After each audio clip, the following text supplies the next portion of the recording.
The building behind me is a log structure that was located about 6 miles southeast of Hart Square off the Old Lincolnton Highway. The Eli Crowell Hospital was located next to it. This was used during the Civil War. We've constructed this and used it as a gun shop. Bill and Rich will talk about how you make guns and how they were used in our next interview. You know, I had looked for early gun making equipment for 5 or 10 years and only found 1 or 2 small pieces. In a town in upstate New York, a little town called Sherburne, I was antiquing in a antique barn and happened to mention to the antique dealer there, and he told me about the one that was 100 miles. We'd already passed it, and my group with me did not want to backtrack 100 miles. I finally convinced them, and when we backed up, it was being used as just display in this regular store. And I got so excited I actually ran up on a lady's garden. She came out of the house screaming to get out of her flower garden. Well, it was the weekend of 4th of July. And of course the man wasn't at home. But after 8 or 10 phone calls and knocking on doors, I found out where he was vacationing. Called him up and he said it wasn't for sale.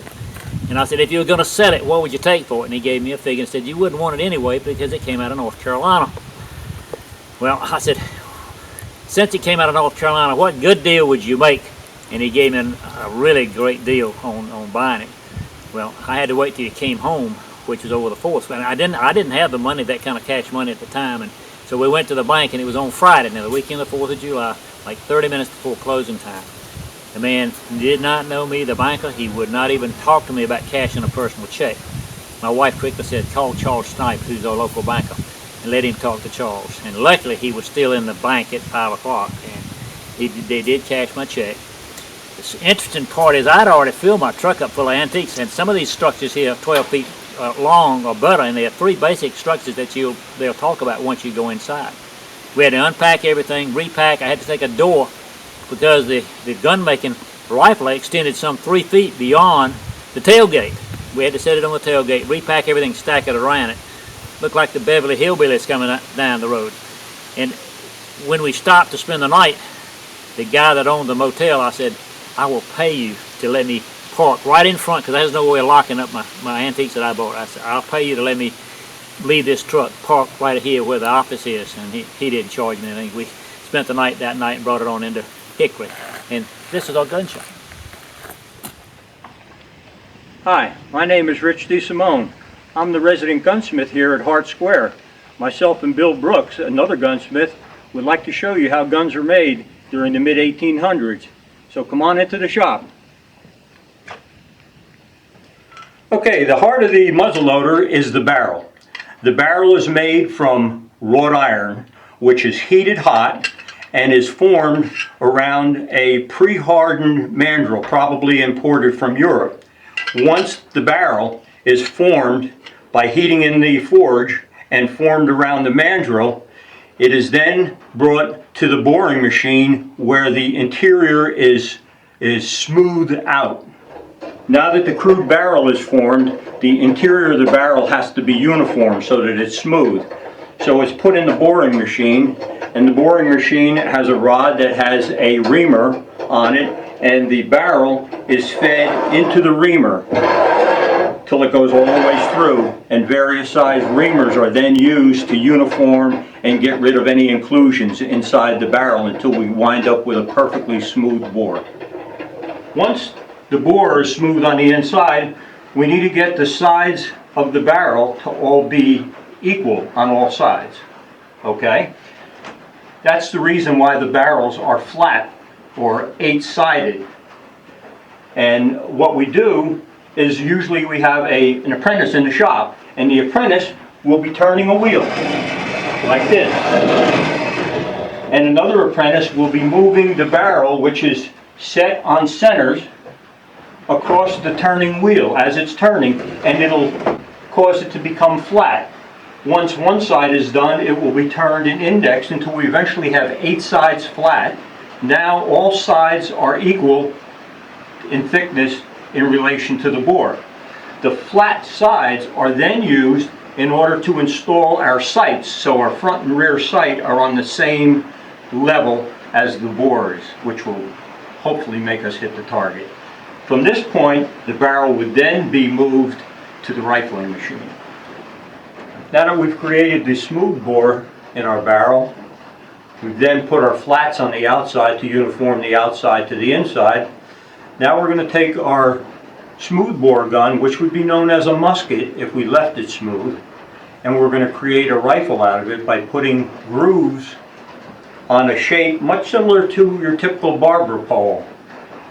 And the way we're going to do that is by use of a cutter on this rod being pulled through 8 cutting grooves following this particular pattern. So every time the cutter goes through, it rotates and makes a cut. Once we've made one cut, we can take this whole unit out and put it into the next notch and cut the corresponding groove to follow it until we have 8 of them. We'll then have our barrel completely rifled, which will allow us to take a elongated projectile, shoot it, and allow it to spin much like a football spins, which is going to create greater accuracy than if we left it as a smooth bore and fired a round ball, which just kind of went out just like you throw a softball. Once we've completed rifling our barrel, we have to make sure that we did a good job with it, and we don't want to build a complete rifle and have it blow up before we're ready to shoot it. So we take the barrel and we put in a breech plug to block up one end. The barrel is then taken and loaded with a very high charge of black powder, and a projectile is put in it, and from a distance it is fired. If the barrel doesn't blow up, then we're assured that we can now go ahead and make the rest of the gun to go around it. At that point, we will look to the wood shop to have our carpenter cut us out a stock. Depending on the size of our village, if we have a village carpenter, we'll then employ the carpenter to cut us out a piece of wood, which will be the basis for our gun stock. As you can see over here, there's various stages of completion until the completed rifle. Once we have our stock rough cut, now it'll be up to the gunsmith himself to inlet the stock, or more or less cut out the spaces for where the barrel and the lock and everything, and all of these various trim parts. When you look at a muzzle loader, you see brass pieces on the back end, which is the butt. You'll see places where they hold the patch box. These are various parts that make up the lock mechanism that fires it. We have trigger guards. We have pieces that hold our ramrod. So all of these parts are handmade either by the gunsmith or by a local foundry that might be on the premises. If they have a blacksmith, he would forge and melt all of these different parts. And this is what would make the rifle kind of look fancy and have all the different chrome and brass pieces on them. Bob Hart bought this grinder, and the grinder is to make the powder, the gunpowder. And he gave the ingredients to me, and I have it written down, but it's mostly charcoal, saltpeter, and urea. And you grind it up in this thing, and then it's through.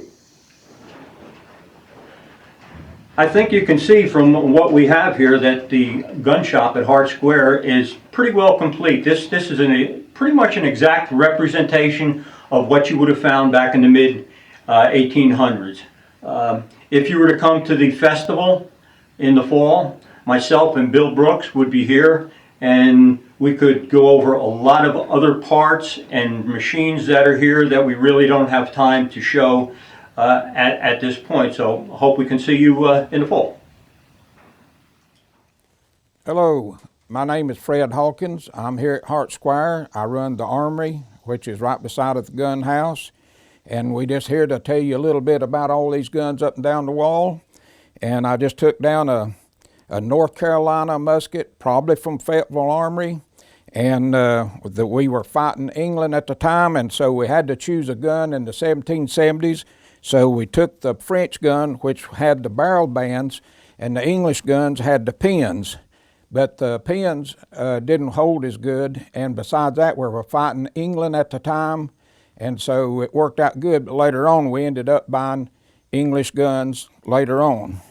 Now you had on these type, you had to put your powder in here, put powder down the muzzle, put a shot down the muzzle, and this frism here, you cock the gun, and then as this flint comes down and strikes the frism, it will set the powder on fire. But if there's a rainstorm, it's a good chance your powder gets wet and then the gun does not fire. And then we switched over in 1841. We come out with this gun, which was the first gun to be cap and ball. And you load it with a cap on the nipple, and that way it wasn't like the flintlock. It did not go dead whenever rain got on it. This gun would fire any time. This gun here was voted the prettiest gun of the Civil War. The early cavalry used this gun because it was light, petite, and and then later on it was voted the prettiest gun of the Civil War. It just has a real look to it, and the men really liked carrying it. And then during the Civil War, they shortened them up. You had your Sharps, your Spencers. Your Spencer was a cartridge gun. It would shoot. It had a whole row of bullets up inside of the stock, and it was a repeater. And then by the end of the Civil War, you had cartridges coming out quite often. And at the bottom of our rack over here, we have cartridge guns. And in 1886, we had the Lee Remington, which was a bolt-action rifle. In 1878, we had the Lee bolt-action rifle. And then the last gun the U.S. government adapted was the .98 Krag, which is the bottom gun on the right-hand side. And then we started going to the shorter guns like the .03 and that. And a lot of people didn't know that during the 1840s and 50s, you could get a rifle for your kid and a little boy's gun, and it's cap and ball as well. And it's just a neat, petite little gun.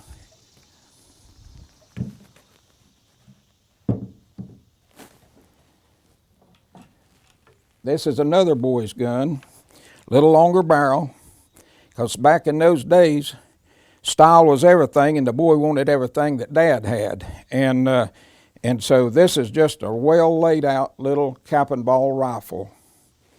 And these rifles are on display at Hart Square, so anytime you can, you ought to come to our festival.